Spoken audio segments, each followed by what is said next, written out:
Bonjour, je remercie Monsieur le Doyen qui m'a adressé cette aimable invitation dans le cadre des doctorales. Et je me proposais de vous parler de la question suivante, qui en comporte d'autres, bien entendu. Préparer une thèse de doctorat, quand, pourquoi et comment? J'insisterai davantage sur le comment et cette conférence, comme le titre le propose, sera constituée de 3 volets qui se déclinent en différents sous-points.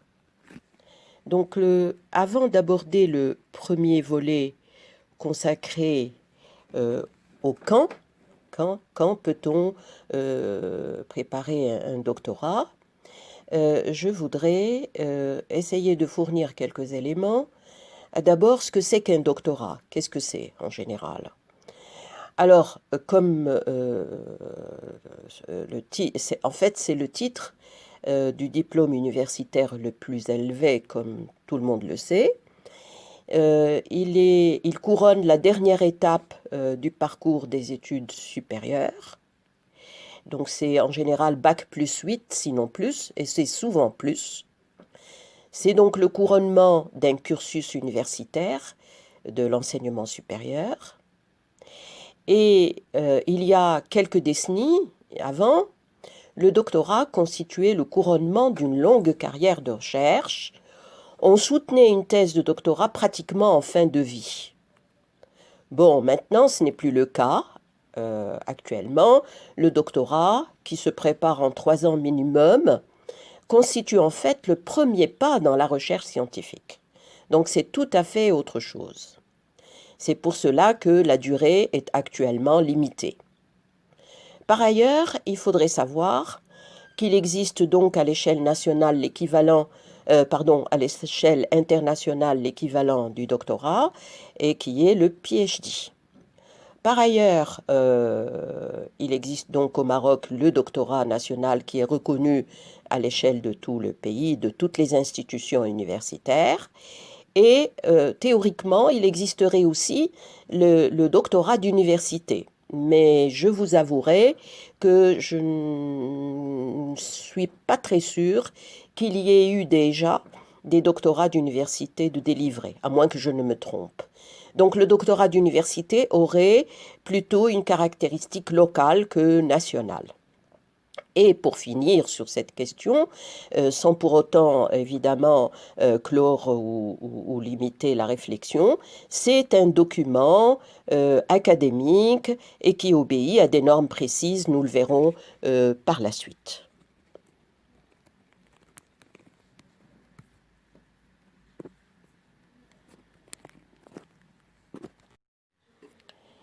Et avant d'aborder la question des normes exigées pour une thèse de doctorat, je voudrais fournir quelques éléments de réponse à la question quand peut-on préparer une thèse de doctorat.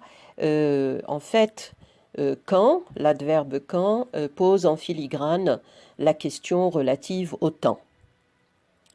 Certes, le temps est une notion multiforme qui a plusieurs dimensions, physique, philosophique, psychologique, sociale, historique, etc.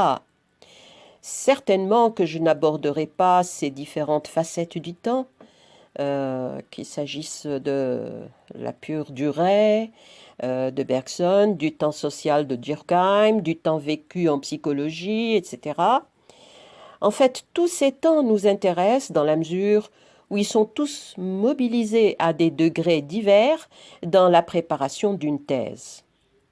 Mais rassurez-vous, loin de moi l'idée de vous entraîner dans les méandres complexes de la réflexion riche et intéressante sur le temps et la temporalité. Je vais simplifier mon propos en réduisant le temps de la thèse, en le réduisant à deux aspects. Il y aurait le temps objectif et le temps subjectif. Alors pour le temps objectif, je m'éloigne évidemment de la portée philosophique de cette notion, mais sans m'en séparer complètement. Et je réfère par cette appellation dans ce contexte au temps à caractère contraignant, extérieur, et donc en l'occurrence au temps administratif et académique. Et en fait, on peut se poser deux questions. Quand peut-on s'inscrire en thèse de doctorat? Deuxième question, de combien de temps dispose-t-on pour préparer une thèse? Alors, à la première question, quand peut-on s'inscrire en thèse de doctorat?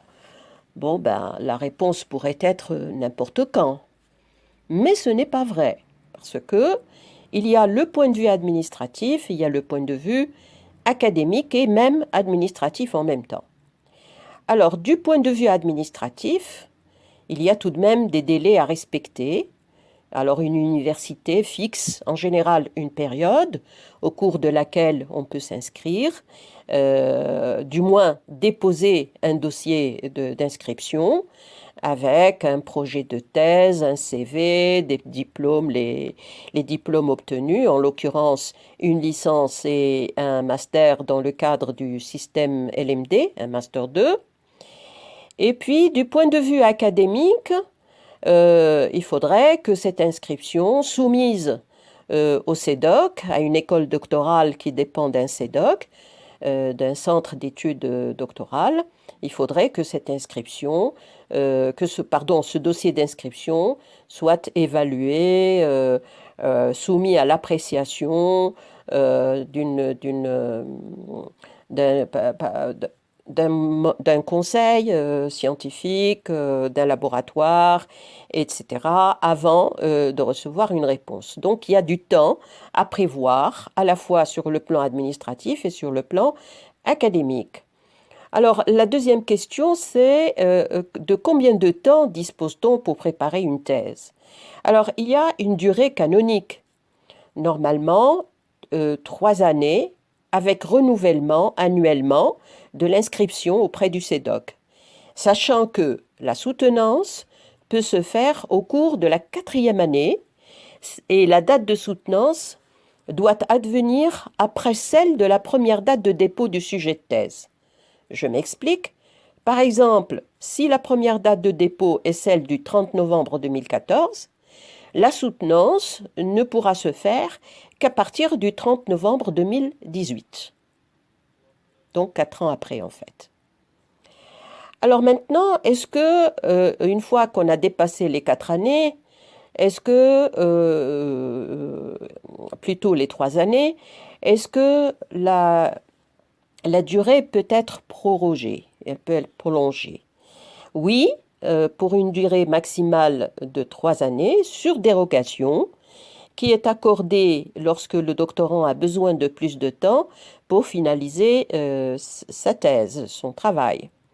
Elle est donc délivrée par les responsables académiques, généralement par monsieur le doyen, sur proposition du directeur ou de la directrice du CEDOC, en concertation avec le directeur ou la directrice de thèse. Voilà pour ce que j'ai appelé le temps objectif avec les différentes contraintes qui lui sont reliées. Maintenant, le deuxième point, c'est celui du temps subjectif, c'est-à-dire qui est en relation avec le sujet lui-même, le sujet, la personne elle-même. Alors, au-delà des aspects psychologiques du temps subjectif, et au-delà de l'appréhension ressentie face à la décision bien mûrie de faire une thèse, La véritable épreuve est qu'il faut prendre conscience qu'une partie de la vie sera consacrée à la rédaction et à la préparation de la thèse, généralement entre 4 et 6 ans, et même plus parfois. Et donc, c'est un engagement infaillible, même sur le plan de la temporalité. Il faudrait donc que le doctorant soit conscient du temps qu'il va consacrer à la préparation de la thèse et il faudrait qu'il sache organiser le temps, les mois, les jours consacrés à la thèse en élaborant un calendrier comprenant par exemple les séminaires qu'il aura à suivre, les tâches précises qu'il aura à réaliser, la documentation, les travaux de terrain, etc. Donc il faudrait qu'il soit bien organisé et qu'il puisse gérer, comme on dit, le temps. Alors toujours en relation avec cette question du temps, en rapport avec le sujet, la question est, y a-t-il un âge pour préparer une thèse? Y a-t-il un âge limite? Alors théoriquement, non. Mais ce que je constate depuis tout de même quelques décennies, il y a de plus en plus de jeunes, 25-35, qui s'engagent dans la préparation d'un doctorat. Bon, cela fait plaisir, parce qu'en général, les études doctorales sont tout de même assez longues. Et généralement, les jeunes préfèrent Bac plus 2 et puis aller se faire recruter dans une entreprise ou dans une banque. Et des jeunes qui, disons, embrassent la carrière de la recherche et s'inscrivent à un doctorat sont à féliciter. Bien. Mais il faudrait savoir quelles sont leurs motivations. Pourquoi ils s'inscrivent en thèse malgré la longueur des études. Et ceci va nous donc conduire à la question du pourquoi. Quelles sont les motivations et pourquoi on s'inscrit en thèse. Alors, du point de vue intellectuel, quand on veut s'inscrire en thèse, c'est que l'on est intéressé par un domaine de recherche scientifique, par un sujet de prédilection, qu'on a la curiosité pour telle ou telle problématique, que l'on est vraiment passionné, qu'on est atteint, comme je le dis, du virus de la recherche, pour parler métaphoriquement. Donc, si vous voulez, ce sont quelque part les motivations du point de vue intellectuel. Maintenant, du point de vue personnel, il s'agit d'un acte volontaire, réfléchi, d'un engagement émanant donc d'une décision bien prise, impliquant un investissement. Et donc, c'est très important, c'est une motivation personnelle assez importante. Il y a aussi une motivation ou des motivations du point de vue social et professionnel, en vue d'obtenir un emploi, par exemple, comme enseignant-chercheur à l'université, par exemple, ou encore pour pratiquer d'autres métiers. Et dernière chose, cela peut être aussi une motivation pour améliorer sa situation au sein d'un laboratoire, au sein d'une entreprise, donc c'est plus en relation avec une motivation de carrière. Pour autant, j'ai vu des jeunes qui s'inscrivent après avoir obtenu le master 2, et lorsqu'on leur pose la question pourquoi vous êtes-vous inscrit en thèse de doctorat, alors souvent une réponse quand elle est franche et sincère, souvent ils vous disent ben écoutez, franchement on n'a pas trouvé autre chose à faire, puis je n'ai pas trouvé j'ai pas trouvé de travail, je chôme. Donc le fait de pouvoir obtenir une bourse de troisième cycle me permettrait bon, de subvenir à une partie de mes besoins pendant les 3 années de l'inscription en thèse. Il est évident que c'est un choix par défaut, Et l'on est triste quand on voit que des étudiants s'inscrivent mais qu'on ne les revoit plus. Mais cela existe. Alors, comme j'ai abordé la question des bourses, je crois que je vais en profiter rapidement pour signaler que au Maroc, il existe des bourses qui sont donc accordées par le gouvernement marocain et qui sont par l'État et qui sont donc accordées aux étudiants du doctorat à raison de, il y a un quota, on prend les meilleurs à raison de 70%, les meilleurs parmi les meilleurs, donc 70% sur le nombre total des inscrits, mais sans compter les fonctionnaires qui n'ont pas droit à la bourse et c'est normal. Il y a aussi les bourses du CNRST qui sont les bourses qu'on appelle les bourses d'excellence et qui sont intéressantes et qui ne peuvent être accordées qu'aux étudiants méritants et qui ont moins de 26 ans en général. Donc, bon, je ferme la parenthèse concernant les bourses et concernant aussi les motivations. Et là, dans le prochain volet, je vais aborder la question du comment. Comment prépare-t-on une thèse et quelles sont les étapes à suivre pour une préparation raisonnée et raisonnable de la thèse de doctorat.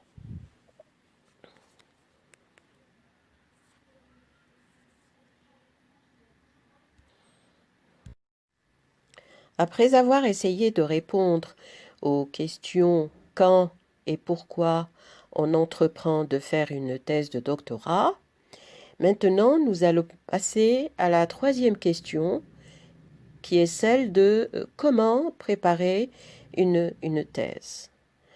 Il y aurait deux éléments de réponse à cette question. D'un côté, j'insisterai sur les étapes de préparation et d'un autre côté sur l'architecture générale de la thèse et les normes académiques qui sont admises un peu partout dans les institutions universitaires, avec parfois des différences selon telle ou telle université dans le cadre de l'autonomie des universités. Auparavant, il faudrait préciser que des prérequis auxquels je n'ai pas pensé avant d'aborder justement le comment sont nécessaires pour que la thèse puisse être bien menée. Alors, de quoi s'agit-il? Qu'est-ce que c'est que ces prérequis? En fait, en plus des diplômes, l'acceptation du dossier d'inscription, la démarche administrative et académique, une fois toutes ces choses réalisées, il est souhaitable, ou même il est hautement souhaitable, que des compétences précises euh, puissent être développées chez le doctorant. Le mieux serait qu'il en dispose déjà avant même de s'inscrire en thèse, et je vais en citer quelques-unes. Alors, ces compétences seraient, par exemple, avoir un bon socle théorique du domaine de recherche choisi. Et en général, ce socle est généralement acquis pendant le cursus du master. Donc il faudrait que l'étudiant ait déjà les notions de base et même des notions approfondies du domaine dans lequel il choisit d'inscrire sa thèse. Il faudrait aussi qu'il soit rodé aux différents exercices universitaires. Le travail universitaire exige en général de savoir faire des fiches de lecture, des notes de synthèse, des résumés, des commentaires critiques, etc. Il faudrait aussi qu'il soit à même de pouvoir se documenter de manière raisonnée et de manière intelligente, sélective. Donc il faudrait qu'il puisse effectuer des recherches en bibliothèque, mais aussi à partir d'Internet. Et je reviendrai tout à l'heure sur la question d'Internet et sur les moteurs de recherche. Et dernier point, dernière compétence importante comme prérequis, ce serait que cet étudiant soit tout de même rodé au travail de terrain, surtout quand le sujet et le domaine l'exigent. Par exemple, en linguistique, on a toujours besoin de données, de data, en sociolinguistique et sûrement dans d'autres disciplines aussi. Donc, une fois ces précisions étant données concernant les compétences dont doit disposer le doctorant, on peut à ce moment-là passer aux différentes phases de la préparation de la thèse. Alors, une phase importante, c'est celle évidemment du choix du sujet, du contexte dans lequel s'inscrit ce sujet et de la phase de documentation. Donc ce sont donc deux points très importants et auxquels le doctorant doit être très très attentif. Donc pour la phase documentaire, la phase de la documentation, c'est ce qu'on appelle généralement donc le state of art, c'est-à-dire réaliser le state of the art, l'état de l'art dans le domaine dans lequel on a choisi de s'inscrire et d'inscrire son sujet de thèse. Il est par conséquent nécessaire de faire le tour de la documentation sur son sujet de recherche dans le domaine choisi, en considérant au moins deux aspects pour commencer. Un, les documents de base, les documents fondamentaux sur le sujet, même s'ils sont anciens. Et deuxièmement, les documents récents datant de moins de 5 ans, par exemple. Il faudrait aussi donc, parce que parfois on tombe sur des bibliographies qui datent des années 80, des années 90, alors qu'on est en 2000 et 2020 même. Donc il faut faire attention aussi à cet aspect. Il faut donc identifier les travaux antérieurs réalisés sur le sujet choisi et bien évidemment on ne peut prétendre à l'exhaustivité, mais tout de même il faudrait pouvoir être au fait des publications les plus importantes dans le sujet, qui ont traité de ce sujet et qui ont fait avancer la réflexion dans ce domaine. Alors cette phase de documentation suppose la lecture de livres, d'articles, de revues spécifiques. Cela suppose donc un travail continuel en bibliothèque, mais cela suppose aussi la consultation d'Internet et la consultation des moteurs de recherche qui peuvent être très très utiles sur tous les sites qui sont indexés, qui ont des data, donc des bases de données très connues, comme par exemple Web of Science, Scopus, etc. Et cela donc permet d'avoir accès à des documents sérieux, reconnus, attestés, etc. Alors là, je voudrais juste m'arrêter très rapidement. Attention, hein, Wikipédia, les wikis, il y a aussi le Wiktionnaire, etc. Ce sont des encyclopédies collaboratives, mais ne constituent pas en soi une référence scientifique. C'est-à-dire que les indications fournies, par exemple, dans Wikipédia, vous sont fournies à titre indicatif. Elles ne sont pas toujours très fiables. Il faudrait vérifier les informations, mais en même temps, elles peuvent vous guider, elles peuvent signaler quelques références, et c'est important de s'y référer, mais on ne cite pas Wikipédia comme une référence dans un travail scientifique. Donc là, il faut quand même que les étudiants soient très conscients de cette question. Bien.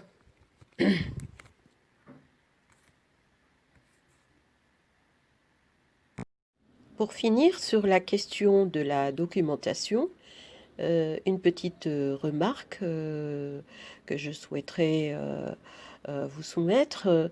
Je pense qu'il est de préférence qu'il faut éviter les documents de seconde main. Quand on se documente, il vaut mieux aller aux sources. Par exemple, il vaut mieux lire Saussure à travers son ouvrage, plutôt qu'à travers des extraits ou des citations. Il faudrait aussi, autant que faire se peut, lire le document d'origine dans la langue où il a été rédigé. Bon, si vous lisez Saussure, il vaut mieux le lire en français, puisqu'il a été rédigé en français. Si vous prenez l'ouvrage de Labov, Sociolinguistic Patterns, par exemple, il est rédigé en anglais. Si vous maîtrisez l'anglais, c'est mieux.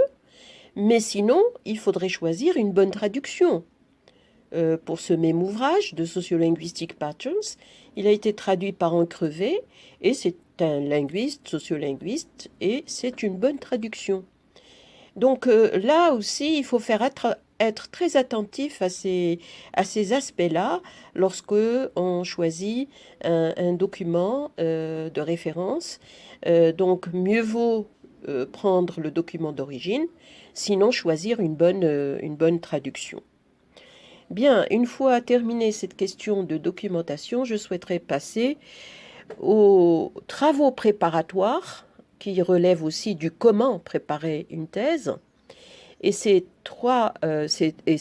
travaux préparatoires sont constitués, à mon sens, de 3 volets. Un premier volet consacré à la problématique, un deuxième au cadre théorique et un troisième à la méthode adoptée. Je sais que les étudiants sont toujours très, très inquiets, très angoissés lorsqu'on leur pose la question « Quelle est la problématique que vous traitez ?»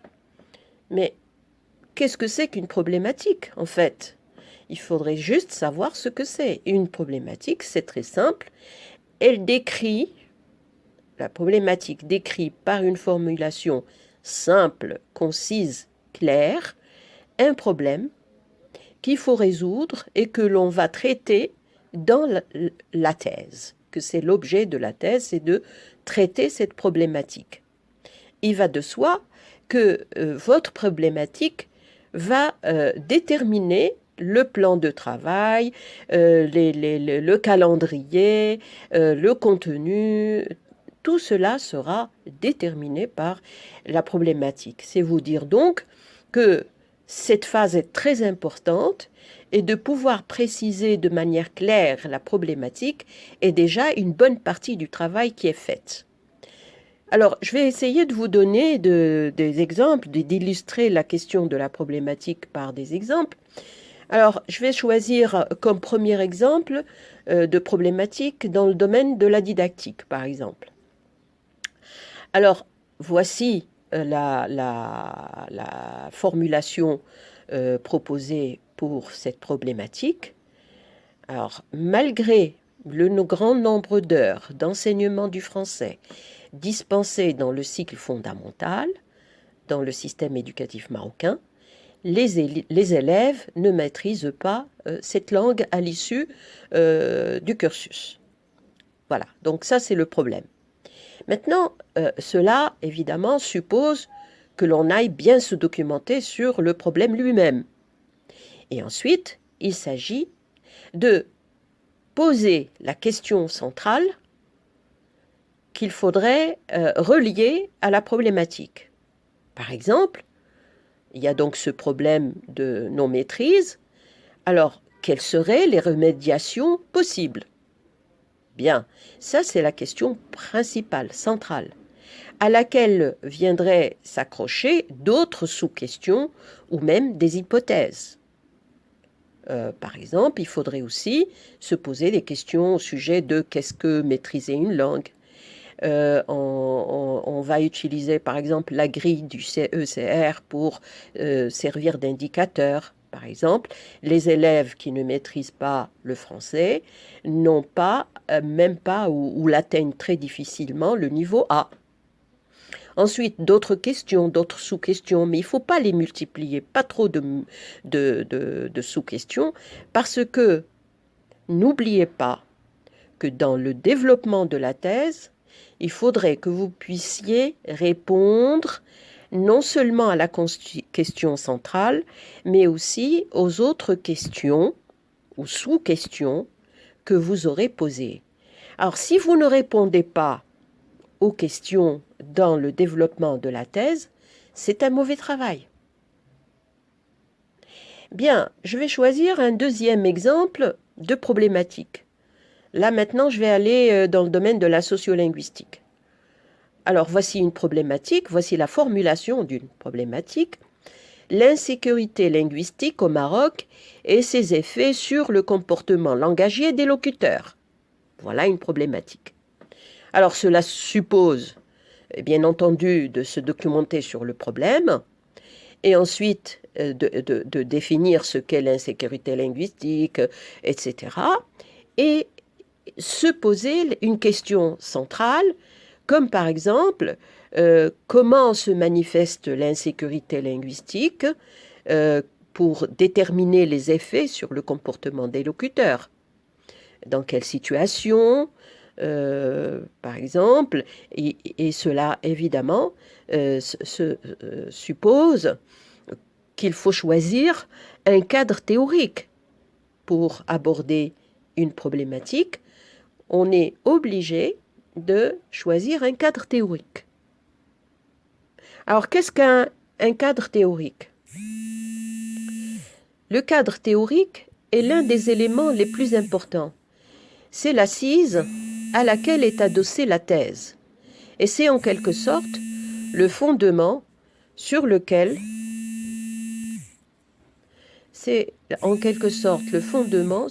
s'effectue la construction de la thèse. Alors, comment choisir un cadre théorique?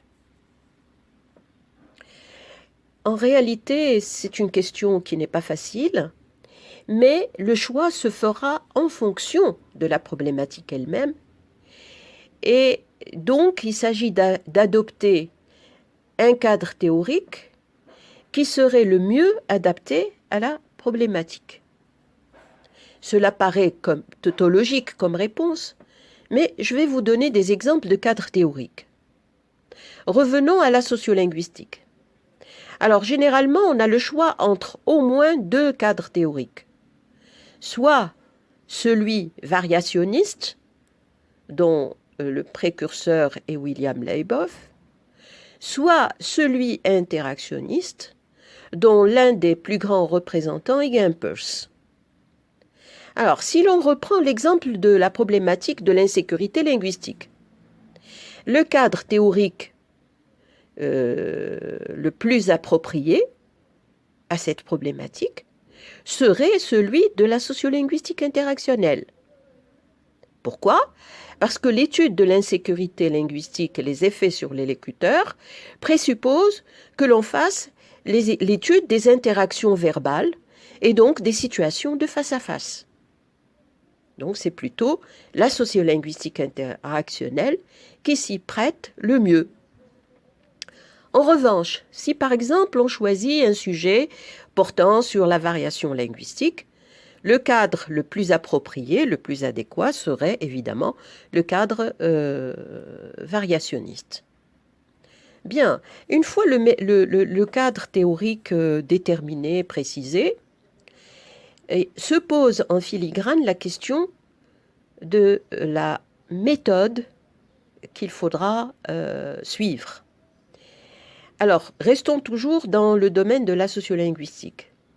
Selon que vous aurez choisi l'une ou l'autre théorie, interactionnelle ou variationnelle, la suite du travail ne se fera pas de la même manière.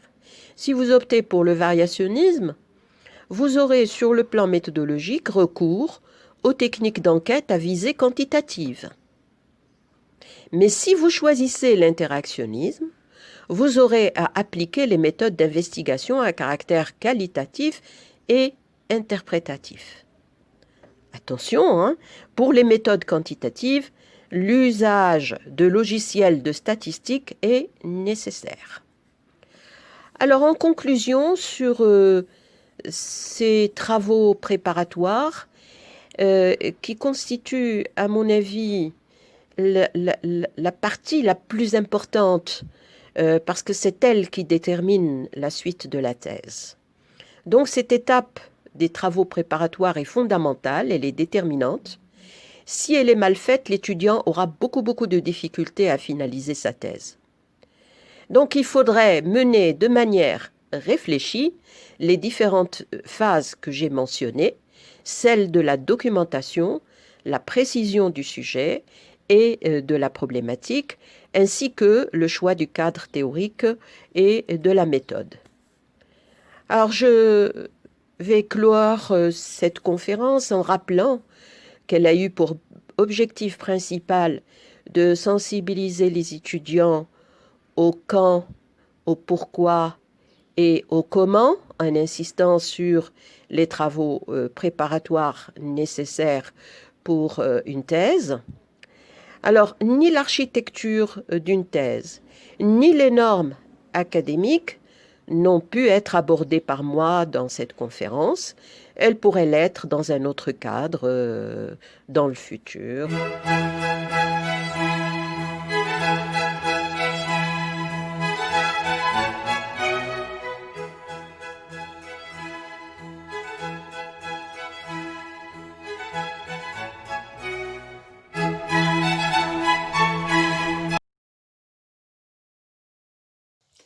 بسم الله الرحمن الرحيم والصلاة والسلام على أشرف المرسلين. Monsieur le doyen de la faculté des lettres et des sciences humaines de Rabat, Monsieur le directeur du centre des études doctorales Hommes et espaces dans le monde méditerranéen, chers collègues, chères doctorantes, chers doctorants. C'est un grand plaisir pour moi de m'adresser à vous dans le cadre de cette séance d'ouverture des journées du doctorant organisées par le Centre des études doctorales Hommes et espaces dans le monde méditerranéen de la Faculté des lettres et des sciences humaines de Rabat, Université Mohammed V de Rabat, pour tout d'abord remercier chaleureusement Monsieur le doyen Jamel Dillani et Monsieur le professeur Mohamed Sidi, directeur du Centre des études doctorales, qui, dans ce contexte de confinement lié à la crise sanitaire Covid-19, qui a impacté notre système d'éducation et de recherche, ont tenu à accompagner nos doctorants en leur programmant une série de formations à distance pour qu'ils puissent continuer à se former et avancer dans leur travail de recherche malgré l'isolement.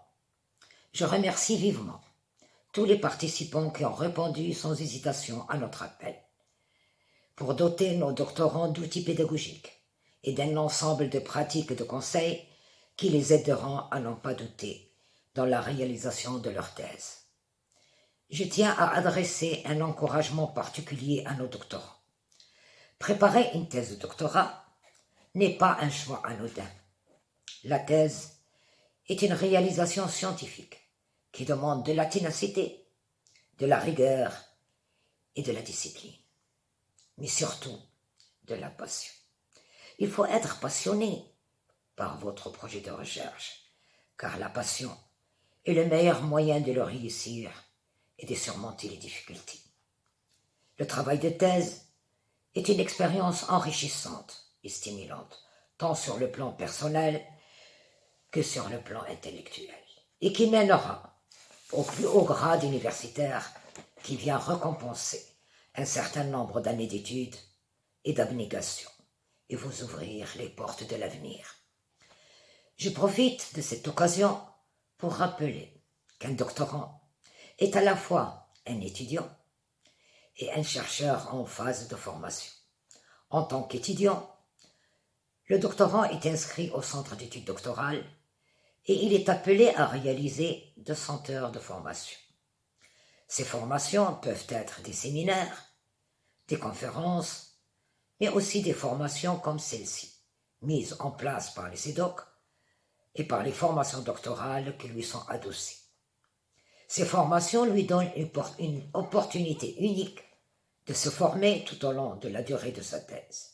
Elles lui permettent d'acquérir des connaissances scientifiques pointues, ainsi qu'un large éventail de compétences transversales. En tant que chercheur, le doctorant se forme à la recherche par la recherche, c'est-à-dire par l'expérience professionnelle acquise au sein du SEDOC et au sein de sa structure de recherche, équipe de recherche, laboratoire, centre. Il est amené à participer à des conférences nationales et internationales, à rédiger des publications et à participer à l'organisation des activités scientifiques de son laboratoire. L'acceptation de soutenance de thèse s'appuie justement sur la validation de 200 heures de formation continue et sur la publication d'au moins 2 articles. Notre pays a besoin de sa jeunesse, a besoin de ses chercheurs en sciences humaines et sociales, en lettres et en arts, particulièrement en ces temps d'intensification de la mondialisation et de ce qu'on a appelé le choc des civilisations. Car les sciences humaines, les lettres et les arts sont essentiels pour le développement harmonieux de notre société et pour la transmission de notre culture.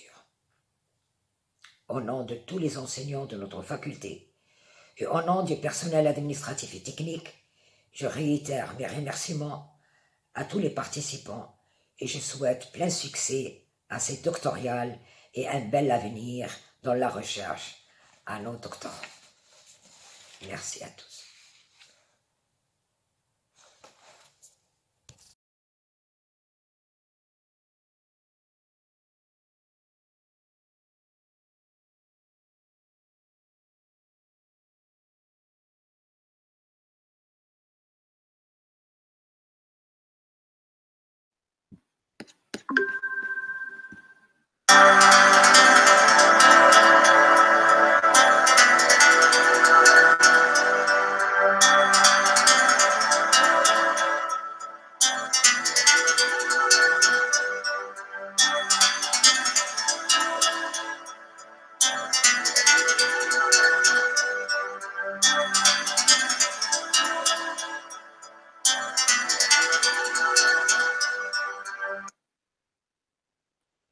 Chers étudiants doctorants, vous êtes les bienvenus dans cette vidéo qui a été conçue dans le cadre des formations offertes par la Faculté des Lettres et des Sciences humaines de Rabat au profit de ces étudiants doctorants. Je vais présenter aujourd'hui quelques conseils généraux sur la recherche en linguistique. Alors, la façon dont je vais procéder est la suivante. Je vais commencer par parler un peu des connaissances pratiques et générales que chaque étudiant devrait avoir avant de commencer sa recherche en linguistique. Et puis, je parlerai un peu des domaines de la linguistique et puis des méthodes de recherche en linguistique. Et enfin, je vais parler un peu de comment traiter les données, leur transcription et les glosses interlinéaires. Alors, ma présentation consiste plus, comme je l'ai dit au départ, de conseils d'ordre général que d'informations plus particulières. Je pense que chacun de vous pourrait consulter avec son encadrant, son encadrante, comme ça pour se mettre d'accord sur sur la méthodologie particulière, spécifique à adopter. Alors, c'est très difficile de présenter, faire une présentation sommaire qui pourrait amener des solutions à tout type de recherche linguistique. Mais ce que je propose de faire, c'est plus de vous présenter des conseils d'ordre général qui peuvent vous aider, quel que soit votre domaine de spécialité. Alors, je commence par les connaissances pratiques que je pense que chaque étudiant devrait avoir avant d'entamer son travail doctoral. La première chose est peut-être la situation sociolinguistique. Alors, je vise essentiellement les étudiants doctorants qui travaillent sur la situation sur les langues marocaines. Donc, ils font de la linguistique au Maroc. Et la situation linguistique, sociolinguistique au Maroc est un peu complexe. Donc, il faudra que les étudiants aient une connaissance assez profonde de la situation. Donc, il y a aussi le background historique, les familles de langue et les filas que nous avons dans le pays, et puis la politique linguistique du pays, et puis la politique linguistique éducative. Je pense que ces aspects sont très importants. Ce sont des connaissances pratiques générales que chaque étudiant, doctorant, devrait avoir avant d'entamer son travail de linguistique. Bien sûr, on peut toujours se former au cours de la période où on est en train de faire le travail de doctorat, mais une bonne connaissance de ces aspects peut être très bénéfique pour chacun des étudiants. Alors, en ce qui concerne la situation sociolinguistique, nous avons deux langues maternelles, bien sûr, l'amazigh et l'arabe marocain, et puis nous avons deux langues officielles, et nous avons aussi des langues étrangères. Et puis la situation est généralement caractérisée par une situation qui est plurilingue, mais aussi caractérisée par le phénomène de diglossie. Donc, une connaissance de cette situation et la façon dont interagissent les différentes langues en présence au Maroc est très importante pour n'importe quelle recherche en linguistique. Alors, le deuxième point, c'est le background historique. Comme je l'ai déjà dit, nous avons deux langues maternelles, l'amazigh et l'arabe marocain. Toutes les deux sont des langues afro-asiatiques. Et puis, il y a aussi le phénomène de contact entre les langues. Le Maroc, ça a toujours été un croisement de chemins entre différents continents. Et puis, il y a beaucoup de civilisations qui ont été présentes dans le pays. Et ça a donné un très grand métissage entre les langues. Alors, il y a un contact entre les deux langues maternelles, mais il y a aussi un contact entre les langues maternelles et les langues étrangères.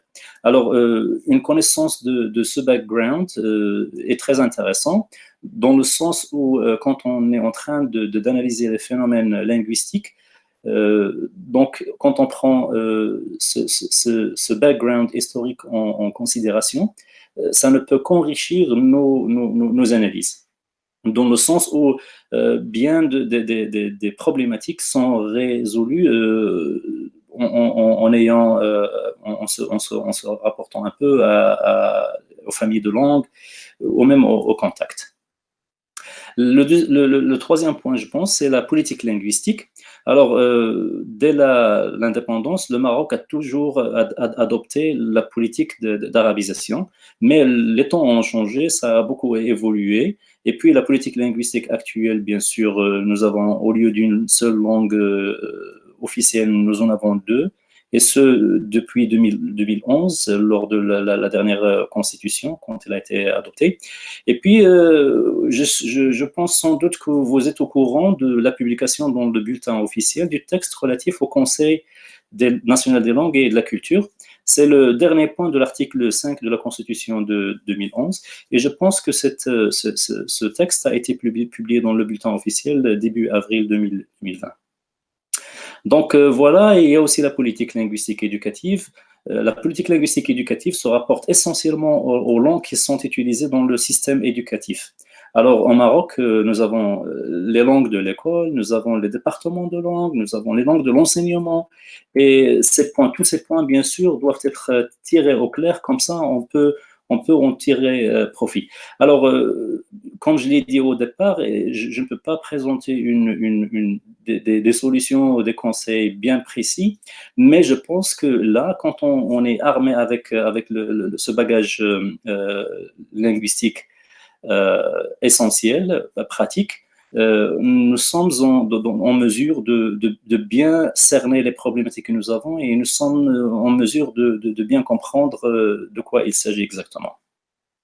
Le deuxième point que je voudrais aborder, c'est le domaine de la linguistique. Alors, je pense que chaque étudiant devrait avoir une bonne connaissance des domaines de la linguistique avant d'entamer son travail de doctorat.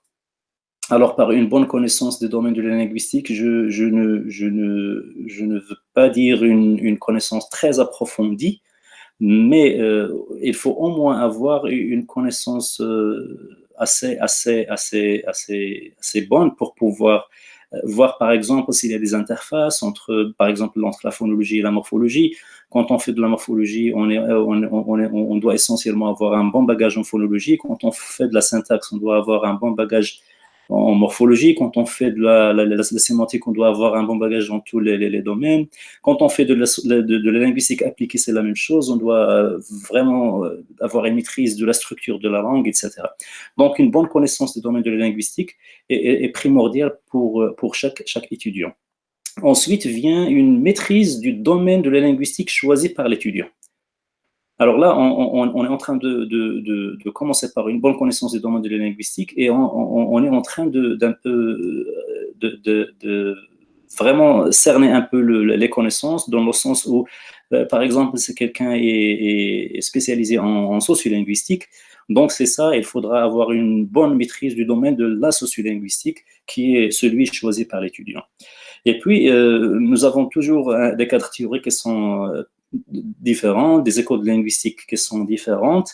Alors, une bonne maîtrise du cadre théorique est aussi très importante et une bonne maîtrise des données aussi. Donc, quand on fait de la linguistique, il y a toujours ce va-et-vient entre la théorie et les données. Donc, il faudra en assurer un passage assez cohérent. Le quatrième point, c'est une conscience ou bien une connaissance des différentes ressources qui sont à votre disposition.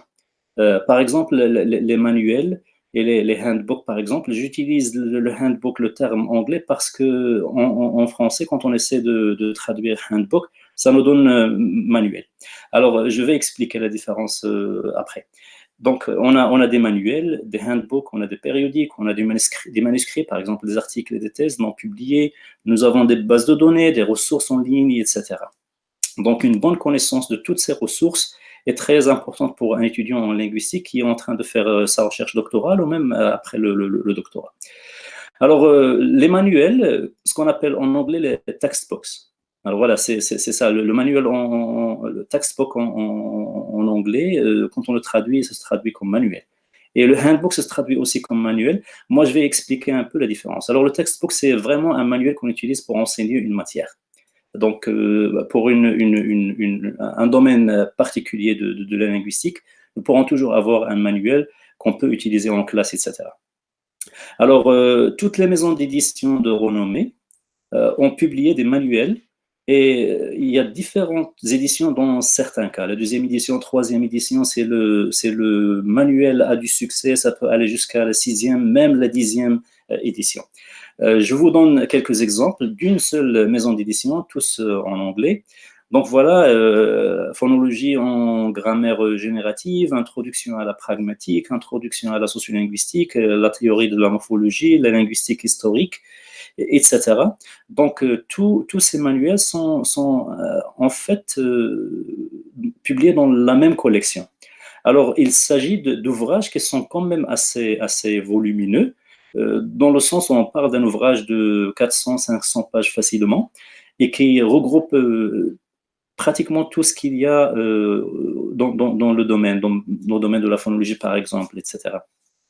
Donc là, on se retrouve avec un ouvrage qui a été écrit par des spécialistes, bien sûr, et qui, le conseil que je voudrais bien vous donner maintenant, c'est de voir soit les éditions les plus récentes, soit si le livre a été publié dans sa première édition, il faudra voir les livres qui sont un peu récents. Donc voilà. Après les manuels, il y a les encyclopédies. Alors, nous avons maintenant d'excellentes encyclopédies. Par exemple, l'Encyclopedia of Language and Linguistics, dans sa deuxième édition. Et il s'agit d'une encyclopédie qui a été publiée en 14 volumes. Donc, c'est très, très volumineux comme contenu. Ça coûte très cher, bien sûr, mais c'est le rôle des bibliothèques. Donc voilà, on pourra toujours avoir ça, mais il y a aussi la possibilité d'avoir accès en ligne. Donc tous ces documents sont disponibles en ligne d'une façon ou d'une autre. Donc, soit il y a un seul article, soit il y a des articles, des ensembles d'articles, mais je pense que le plus important maintenant, c'est d'avoir cette conscience, une prise de conscience des ressources que l'on peut utiliser. Donc, les chercher après, c'est un autre problème et on doit le traiter quand on y arrive. Alors, ce qui est intéressant en ce qui concerne ces encyclopédies, c'est que les entrées de ces encyclopédies sont écrites par des spécialistes, chacun dans son domaine de prédilection. Alors, il y a un très, très grand changement en ce qui concerne la façon dont les encyclopédies sont faites. Dans le temps, on avait un groupe de chercheurs, de spécialistes, et ils se partageaient les entrées. Donc voilà, c'est une encyclopédie qui a été écrite par une dizaine de spécialistes, par exemple. Maintenant, c'est plus le cas. Nous avons des éditeurs qui dirigent les ouvrages, les volumes, mais chaque entrée est contribuée par un spécialiste. Et c'est vraiment intéressant dans le sens où moi, les entrées que j'ai utilisées dans l'encyclopédie Languages and Linguistics, à mon avis, ce sont des entrées qui peuvent servir et à la fois aux étudiants qui sont en train de s'initier au domaine, mais aussi aux spécialistes. Alors, un point essentiel, c'est que même si on est spécialiste d'un domaine, quand on veut commencer une recherche nouvelle, donc quand on fait une recherche pour la première fois, quand on s'aventure dans un autre domaine qu'on ne maîtrise pas, donc on se retrouve dans une situation où on est plus ou moins des débutants, si vous voyez ce que je veux dire. Donc, même pour les spécialistes, moi, j'ai trouvé quelques entrées très enrichissantes dans le sens où c'est très instructif, même pour les spécialistes. Alors, nous avons les textbooks, les encyclopédies. Alors, c'est là où chacun de nous peut commencer. Alors là, on est dans des traitements très généraux. Et l'audience est généralement une audience qui vient de s'intéresser au domaine. Alors, un autre type de publication, c'est les handbooks. Je ne l'ai pas traduit en français parce que handbook se traduit en français comme manuel. Et on se retrouve avec le textbook et le handbook qui ont pratiquement la même dénomination en français. Alors, handbook, c'est très simple comme concept. Je vous donne des exemples ici. Alors, toutes les maisons d'édition encore de renommée ont publié des handbooks et je vous donne quelques exemples. Alors, si je prends par exemple le handbook sur l'anthropologie linguistique, alors de quoi s'agit-il? C'est une collection d'articles. Chaque article est contribué par un spécialiste et d'habitude, il y a une feuille de style, il y a un comment dirais-je, un cahier de charges que tous les contributeurs au volume suivent. Donc, l'idée, c'est de cerner le domaine de recherche, tout ce qui a été fait jusqu'à maintenant, ce qu'on appelle en anglais le state of the art, c'est l'état de l'art, en fait. C'est l'état de l'art en ce qui concerne la discipline. Alors là, les articles ils sont un peu plus profonds. Ça reste dans ça reste dans le niveau d'introduction, mais c'est une introduction un peu plus avancée, plus poussée pour les spécialistes. Alors là, on se retrouve avec des chapitres qui traitent différents aspects par exemple, l'anthropologie linguistique. Donc, après lecture de l'ouvrage, on doit être en mesure de faire de la recherche dans l'anthropologie linguistique. Et bien sûr, selon mon expérience, si par exemple moi, mon travail est dans le domaine de l'anthropologie linguistique, je ne vais pas me spécialiser dans l'anthropologie linguistique généralement, je vais choisir des aspects. Alors, ce qui serait bien intéressant, c'est quelques publications dans les handbooks. Mais c'est très intéressant de lire tout l'ouvrage, juste pour avoir une idée globale sur le domaine dont on est intéressé. Et puis, il y a les périodiques. Alors là, c'est vraiment les ressources les plus difficiles à lire, dans la mesure où c'est là où la recherche se passe. Dans le sens où les périodiques, c'est dans les périodiques que les chercheurs publient leurs recherches les plus récentes, les plus significatives. Alors, en ce qui concerne les périodiques, il y en a plusieurs. Je pourrais même dire qu'à chaque domaine de la linguistique correspond un ou plusieurs périodiques. Je vous donne quelques exemples. Si on regarde par exemple du côté de la linguistique appliquée, donc on a une revue, la phonologie, on a une revue, la pragmatique, la morphologie, brain and language, ça ne peut être que la psycholinguistique par exemple, etc. Donc, un petit conseil pratique, c'est faites une recherche avec le nom de la discipline, conjointement avec le nom revue ou journal, et vous serez étonné des résultats que vous allez obtenir. Alors, une petite note avant d'avancer. La majorité des ressources que je viens de présenter sont en anglais. Ça ne veut pas dire qu'on ne peut pas trouver de ressources en français, mais si qu'on le veuille ou non, vous savez qu'il y a une certaine hégémonie, je n'aime pas utiliser le terme, une certaine hégémonie de la langue anglaise dans le domaine de la recherche. Non seulement dans le domaine de la recherche en linguistique, mais même dans le domaine de la recherche en comptabilité, par exemple, en agronomie, la médecine, etc. Donc, la plupart des publications récentes sont en anglais.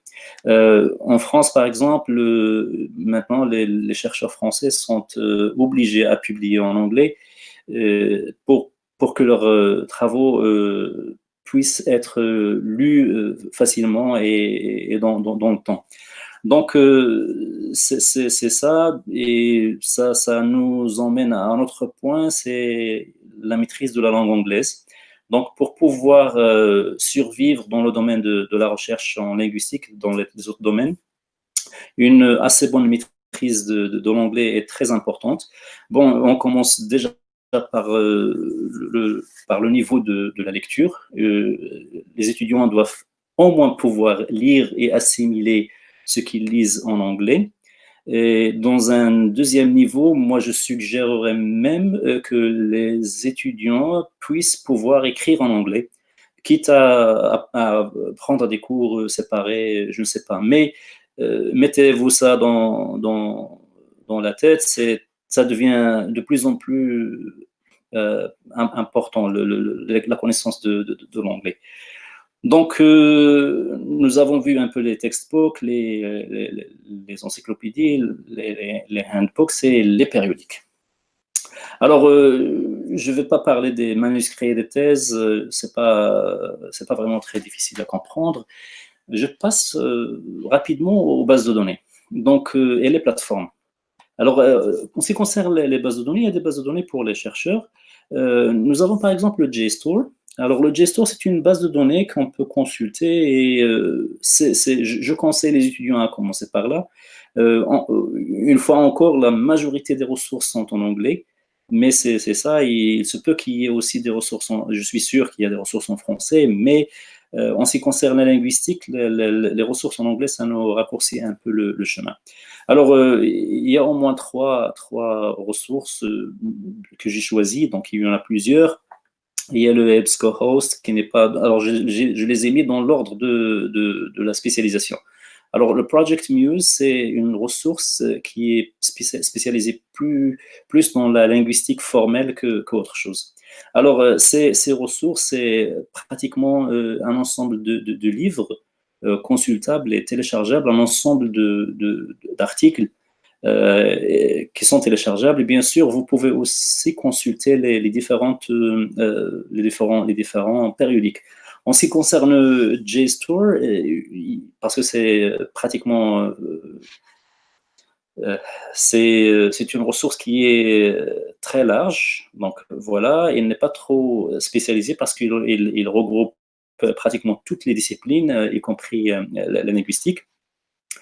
C'est une ressource qui est payante, mais c'est pour les pays du nord d'Afrique, on a un accès libre à condition que nos institutions aient fait les démarches nécessaires. Mais le JSTOR est disponible au Maroc, donc nous n'avons pas de problème.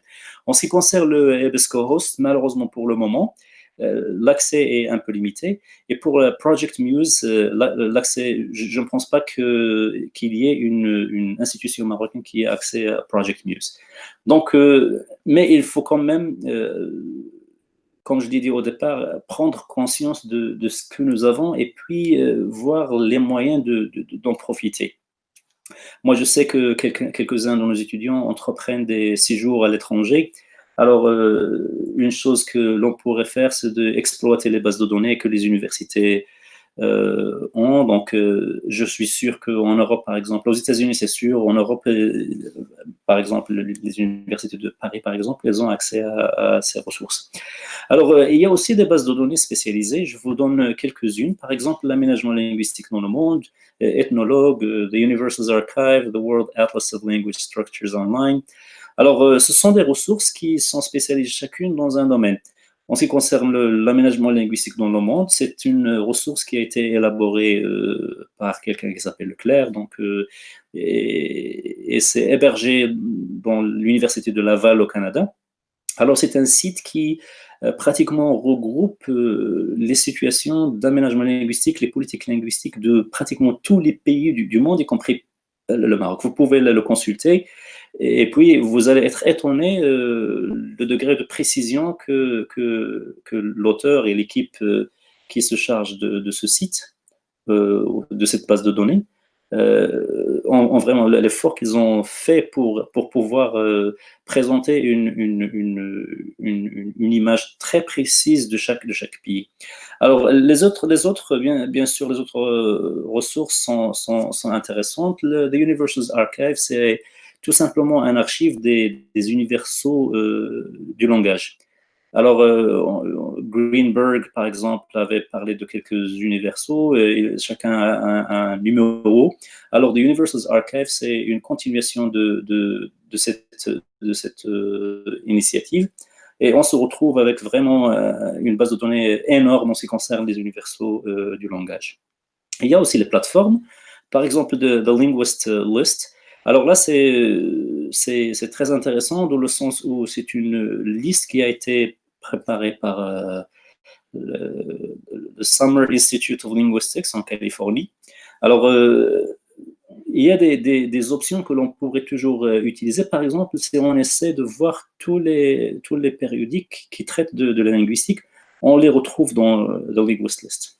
Alors, je pourrais toujours y aller et voir tous les types de périodiques qui sont là. Et puis, c'est une plateforme où la plupart des linguistes annoncent des informations, par exemple la publication d'un numéro récent d'un périodique, par exemple la tenue d'un colloque. Alors, tous les colloques internationaux, ils sont affichés dans les linguist list. Academia.edu et ResearchGate, ce sont des plateformes où les chercheurs peuvent partager leurs recherches. Donc, on a accès directement aux pages des chercheurs. Alors, comment ça marche? Chaque chercheur crée sa page et on essaie de télécharger, upload, mettre en ligne les publications, soit des publications réelles, c'est-à-dire qui ont les formes électroniques de publication, soit les manuscrits, mais c'est vraiment une très très grande source de documents, Academia et ResearchGate. Au Maroc, nous avons ici l'IMIST, c'est la plateforme, le portail, surtout le portail des revues scientifiques marocaines. C'est hébergé par ça fait partie de l'institution du CNRST de Rabat. Mais là, on se retrouve avec pratiquement plusieurs revues scientifiques marocaines, dont des revues spécialisées en linguistique. L'intérêt de ce portail, c'est que là, on peut toujours voir des revues où on peut publier nos articles, par exemple, en tant que de chercheur, en tant que doctorant, par exemple. Comme vous le savez, avant de soutenir, vous devez avoir au moins deux publications. Donc, une bonne connaissance de toutes ces ressources est primordiale pour chaque étudiant. Et je pense qu'il faudra juste développer cette curiosité et chercher là et là, et puis voir quelles ressources nous sont très pertinentes. Donc voilà. Je passe maintenant au troisième point, celui des méthodes de recherche en linguistique. Alors là, je ne promets pas beaucoup de choses. Alors, les méthodes de recherche varient selon le domaine. Il y a la méthodologie de la linguistique formelle. Alors, même ici, c'est, par exemple, je fais de la phonologie, la phonétique, par exemple, la phonétique instrumentale, la phonologie, la morphologie, la syntaxe et la sémantique, par exemple. Alors, même c'est pratiquement de la linguistique formelle, mais les méthodes de recherche varient d'un domaine à l'autre. Alors, la façon dont on traite les données de la phonologie, ce n'est pas la même chose que la façon dont on traite les données de la morphologie. Ce n'est pas la même chose comme la façon dont on traite la syntaxe. La manière de présenter l'argumentation, etc., est un peu spécifique à chaque domaine. Alors, ce que je suggère, c'est de juste voir, avec votre encadrant bien sûr, et voir, avant d'entamer votre recherche, comment faire la linguistique dans le domaine bien particulier de votre spécialisation, de spécialité. Et puis, il y a la méthodologie de la linguistique appliquée qui est un peu différente. Alors, on parle là surtout de la linguistique appliquée, c'est surtout ce qu'on appelle en anglais le research design. Il y a des méthodes quantitatives, des méthodes qualitatives, il y a les enquêtes et tout ça. Donc, il faudra prendre conscience de ça. Et puis, la collecte de données diffère, elle aussi, de domaine à autre. Et l'analyse linguistique est d'habitude, ça dépend du domaine de notre spécialité. Mais il faudra quand même, avant d'entamer la recherche, avoir une bonne maîtrise de la méthodologie en linguistique selon le domaine. Alors, les décisions d'ordre méthodologique viennent bien évidemment après avoir délimité le champ d'investigation, et les références sur les méthodes de recherche, c'est pas ce qui manque. Alors, pratiquement, je vous donne quelques exemples ici. Pratiquement, on a les méthodes de recherche en linguistique en général, les méthodes de recherche en deuxième langue, les méthodes de recherche en linguistique appliquée, les méthodes de recherche en politique linguistique et aménagement linguistique, les méthodes statistiques dans la recherche linguistique, etc. etc. Ce ne sont que des exemples. Alors, pratiquement pour chaque domaine, on peut trouver plusieurs livres, plusieurs ressources qui nous donnent le détail de la méthodologie à suivre. Donc, ce n'est pas vraiment un très, très grand problème. Il y a toujours votre encadrant pour vous guider, mais il y a aussi ces recueils qui sont très, très, très intéressants. Le dernier point que je vais aborder est en relation avec les données. Je vais me focaliser sur deux aspects, la transcription et les glosses interlinéaires. Alors, en ce qui concerne la transcription, voici les points que je vais aborder. Il y a la transcription, bien évidemment, on parle de la transcription phonétique et la transcription phonimique. Un point un peu plus technique, c'est le fait d'avoir des polices spéciales pour la transcription phonétique, par exemple le SIL IPA, les fontes Gentium, etc. Il y a aussi des claviers phonétiques en ligne qu'on peut utiliser pour la saisie des données. C'est plus pratique dans le sens où je vais montrer plus tard. Et puis, il y a aussi des applications pour la transcription phonétique. Il y a aussi des programmes pour le traitement de données phonétiques, par exemple le PRAT. Alors, l'idée, on est spécialisé en phonétique ou bien en phonologie, c'est on traite les sons. Alors, c'est une maîtrise de tous ces outils est très, très importante. Je dirais même primordial. C'est un prérequis.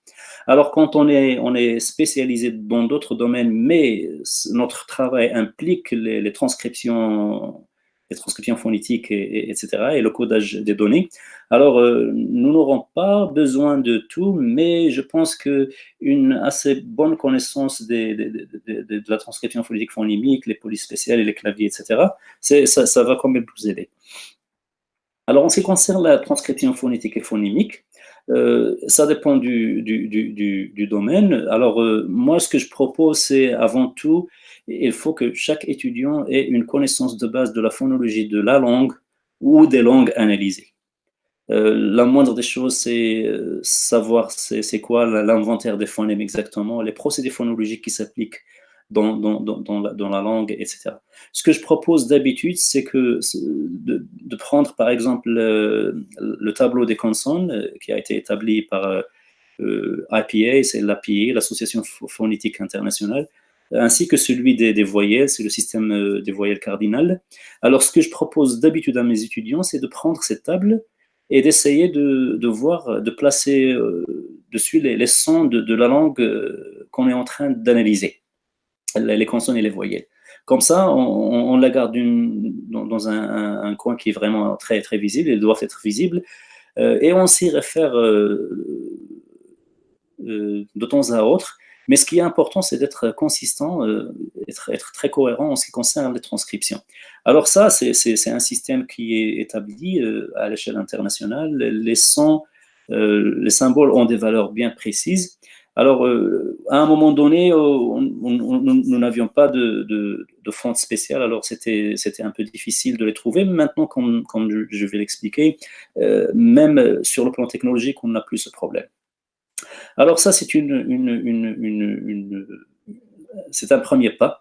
La différence entre la transcription phonétique et phonimique, elle est très, très intéressante dans le sens où, par exemple, si on prend les langues marocaines, le système vocalique est un système de base, le triangle I ou A, mais, par exemple, la propagation d'emphase affecte les voyelles de manière à ce que l'on ait des voyelles moyennes, par exemple le E et le O.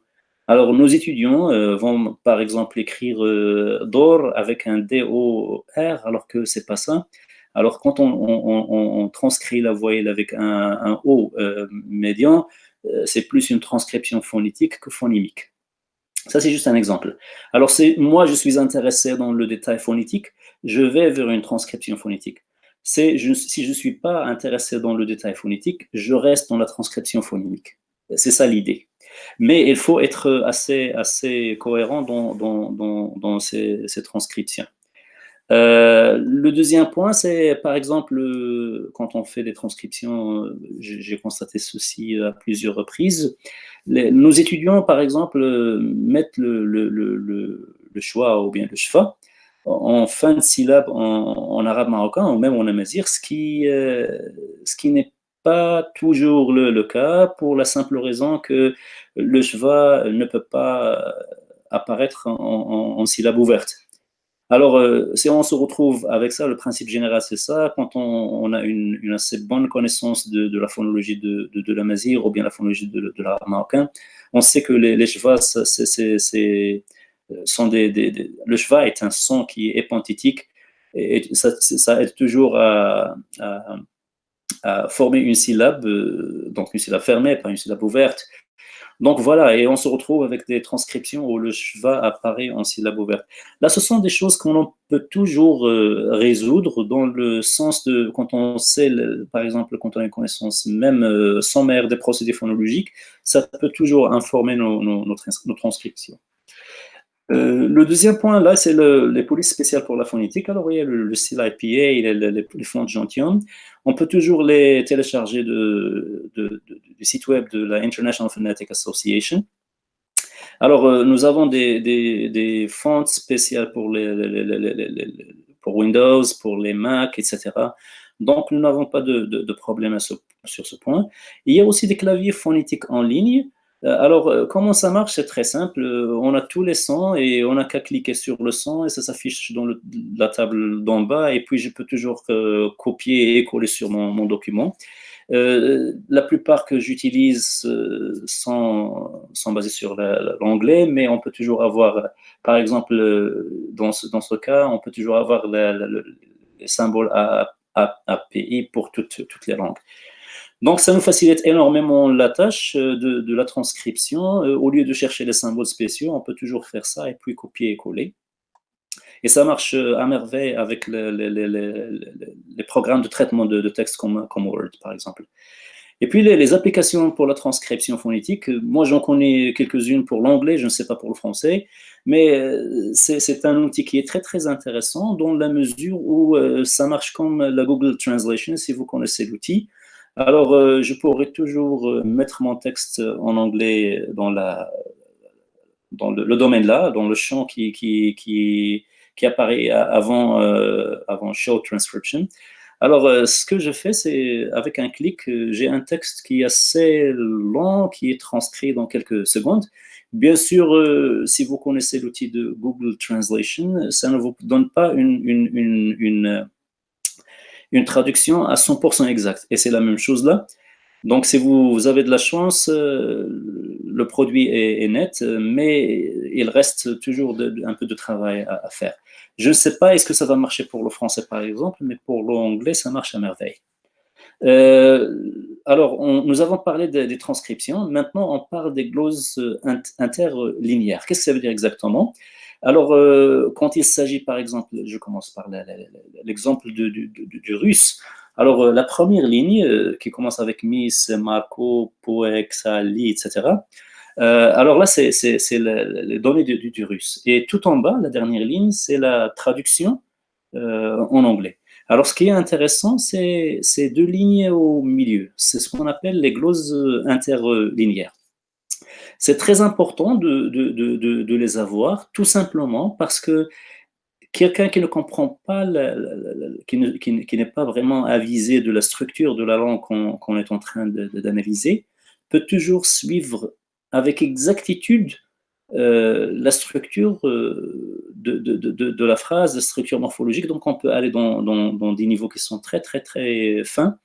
Alors, on peut coder toutes les informations morphosyntaxiques, etc., dans ces glosses interlinéaires. Alors, comment on va faire? On ne va pas réinventer la roue parce qu'il y a déjà des modèles de glosses interlinéaires. L'un des modèles, c'est ce que vous voyez là en haut de la diaporama, c'est le Leipzig Glossing Rules. Nous avons deux références en bas qui, toutes deux sont disponibles en ligne, et qui détaillent un peu ça, mais il y a aussi le site web de Leipzig. On peut toujours avoir recours à ça et il vous explique exactement comment vous pouvez coder vos données. Alors, ça, c'est un travail qui est très important au niveau de la morphologie et au niveau de la syntaxe. Je ne parle pas des langues qui sont assez simples du point de vue de leur structure, par exemple les langues agglutinatives. Mais imaginez si vous connaissez un peu les langues comme polysynthétiques. C'est très compliqué comme structure morphologique et c'est très compliqué aussi au niveau de leur syntaxe. Alors, pour pouvoir expliquer au lecteur de quoi il s'agit exactement, le passage par les glosses interlinéaires est très, très, très important. Donc, ça revêt un intérêt très, très important au niveau de la syntaxe, au niveau de la sémantique, au niveau de la morphologie. Alors, les glosses, ça peut être aussi simplifié quand il s'agit juste de voir le sens général. En sociolinguistique, par exemple, les structures ne sont pas très, très intéressantes. On peut en faire l'économie. Mais il faut prendre connaissance de ces conventions de glosses interlinéaires. L'un des modèles est celui de Leipzig. L'autre point, c'est que nous avons des abréviations. C'est très simple, on n'a qu'à utiliser celles qui sont les abréviations, celles qui sont déjà là, proposées pour nous. Donc, pratiquement tous les linguistes peuvent lire ces abréviations. Sinon, on peut toujours les mettre au début du document ou quelque chose comme ça. L'idée, c'est qu'on n'a pas besoin de réinventer la roue. Il y a plusieurs problèmes qui ont été réglés par les spécialistes et leur liste et leur codage est amélioré avec le passage du temps. Donc voilà, c'est un peu la fin de ma présentation. Comme je l'ai dit au départ, c'est plus des conseils généraux que quelque chose de bien particulier. Et je tiens à vous remercier pour votre attention et je vous souhaite un très bon parcours dans vos recherches doctorales. Merci.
Chers doctorants, chères doctorantes, je suis ravi de participer à ce cycle de formation à distance organisé au profit de nos doctorants dans le cadre des activités du Centre des études doctorales Hommes et Espace dans le monde méditerranéen de la Faculté des Lettres et des Sciences Humaines, Université Mohamed V de Rabat.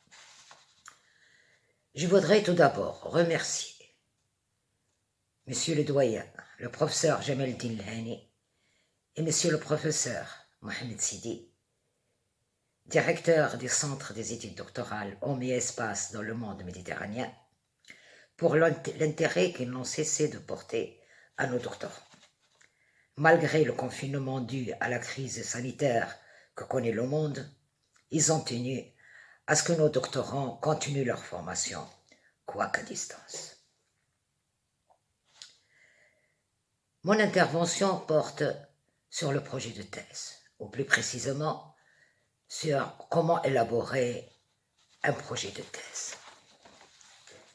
Mais il me faut d'abord rappeler qu'est-ce qu'une thèse de doctorat. Le doctorat, dernier degré des grades universitaires, est délivré sur présentation et soutenance publique d'une thèse. La thèse de doctorat consiste en un travail scientifique, original, permettant une avancée des connaissances dans une discipline scientifique donnée.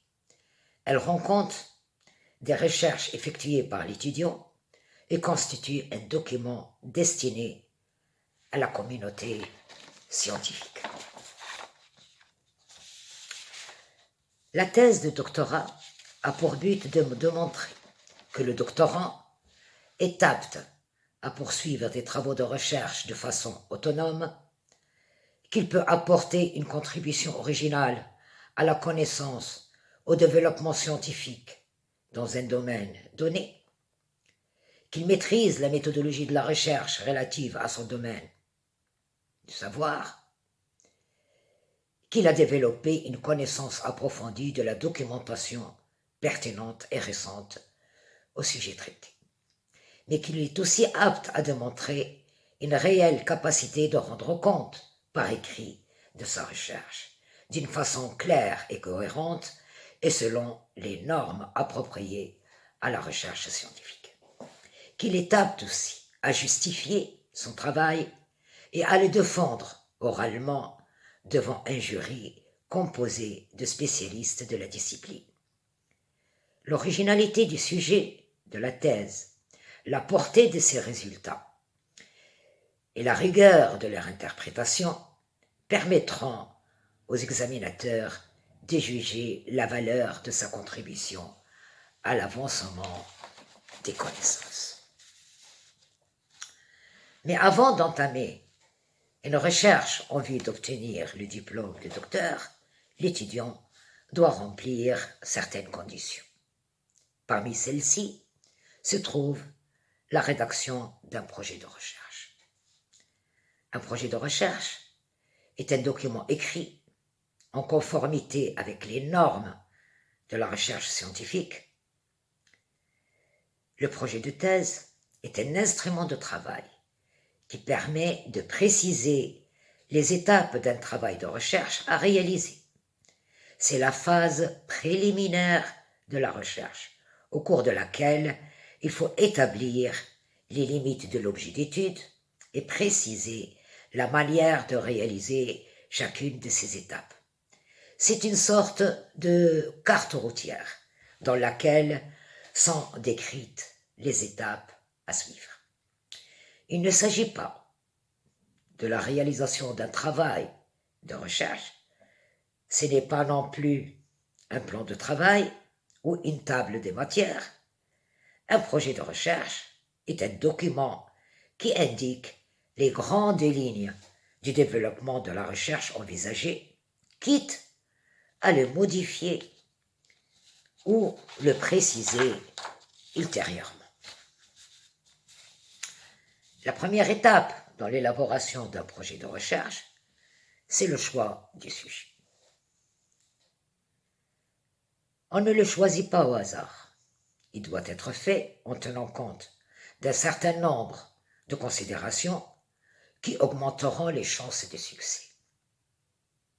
Parmi ces considérations, il y a d'abord la définition de l'objet d'étude. De quoi je traite?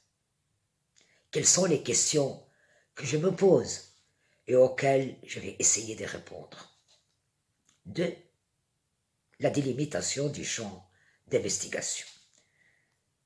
Investigation dans le temps, époque étudiée, mais aussi dans l'espace, aire géographique, aire linguistique, aire culturelle, etc. Troisièmement, c'est l'élaboration du corpus, des sources.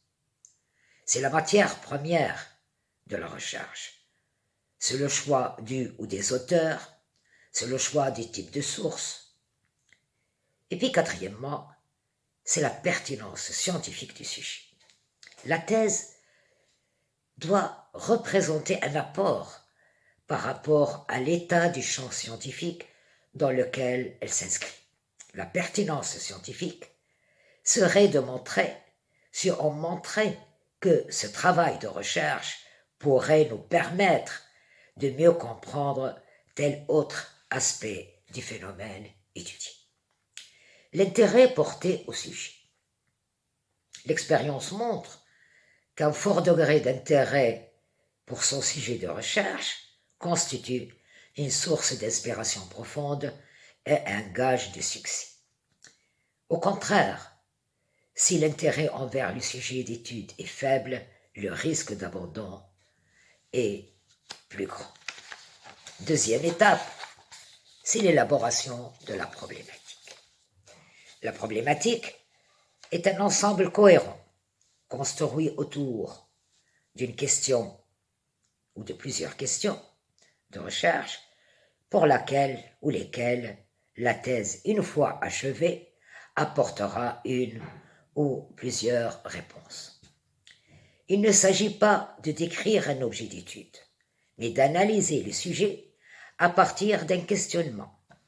Il s'agit donc d'exposer de façon argumentée et référencée les situations en rapport avec le sujet choisi, que l'on perçoit comme posant un problème ou un ensemble de problèmes. Pourquoi est-il important de faire cette thèse? À quel problème va-t-elle tenter d'apporter une solution, ou au moins un surcroît d'informations? Il est très important de formuler avec la plus grande précision possible la définition du problème que vous allez traiter. La formulation de la problématique peut se présenter sous la forme interrogative ou affirmative. La forme interrogative a l'avantage de bien faire ressortir le questionnement qui anime le chercheur. Troisième étape, c'est la revue de littérature. Expliciter la problématique nécessite d'avoir fait un travail de synthèse critique de la littérature.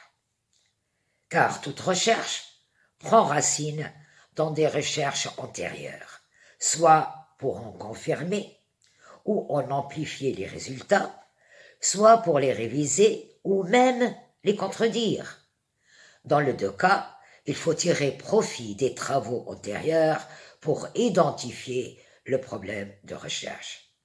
Tirer profit des travaux antérieurs ne veut cependant pas dire qu'il faille reproduire ces travaux. En énonçant son sujet de recherche, le chercheur doit savoir ce qui a déjà été étudié en lien avec sa recherche pour ne pas refaire la même chose et avoir connaissance des lacunes ou limites des travaux antérieurs sur son sujet de recherche. Car ce que l'on attend d'un travail de recherche, c'est l'originalité. Une thèse a pour objectif d'apporter quelque chose de nouveau, quelque chose d'original. L'originalité est tout le sens de la revue de littérature. Donc il faut bien maîtriser ce qui a déjà été fait en matière de recherche pour pouvoir positionner sa propre recherche de manière à ce qu'elle apporte quelque chose de plus, à ce qu'elle soit originale. Quatrième étape, c'est la démarche méthodologique.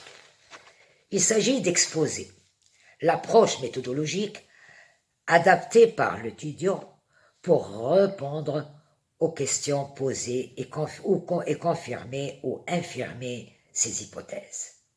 Une fois la problématique et les objectifs de la recherche définis, il faut décrire la démarche méthodologique qui sera adoptée en soulignant les concepts clés de la recherche, ainsi que le cadre théorique dans lequel va s'inscrire la thèse. Par exemple, cadre sociologique, cadre philosophique, psychanalytique, historique, poétique, sémiotique, rhétorique, narratologique, lexicologiques, thématiques, comparatistes, gender studies, théorie interprétative de la traduction, et les champs sont vastes. Il faut aussi préciser là où les méthodes d'analyse retenues, analyse textuelle, approche herméneutique, enquête, grille d'évaluation, observation ethnologique, etc. Tout dépendra du sujet choisi et du domaine de la discipline du domaine choisi, dans lequel s'intègre cette recherche. Et toute approche méthodologique choisie doit être justifiée. Et c'est la partie du projet qui doit montrer au lecteur la prédisposition du doctorant à entamer une thèse académique. Quatrième étape, c'est l'annonce du plan. Le plan est fondamental. Il est l'ossature de la thèse et reflète l'organisation de la réflexion. Il s'agit ici de prévoir les diverses parties de la thèse. Dans le projet, le plan est provisoire. Il évoluera fort probablement lors de la réalisation de la thèse. Mais le plan, il doit être logique et cohérent, car il répond à un cheminement intellectuel. Chaque partie doit découler de la précédente, suivant une articulation logique et claire de cause, conséquence, observation, réflexion, etc. Le plan doit être aussi simple à comprendre. On doit savoir à la lecture du plan d'où vous venez et où vous souhaitez aboutir. Ce n'est pas parce que le plan est simple que les idées qui y sont développées ne sont pas complexes.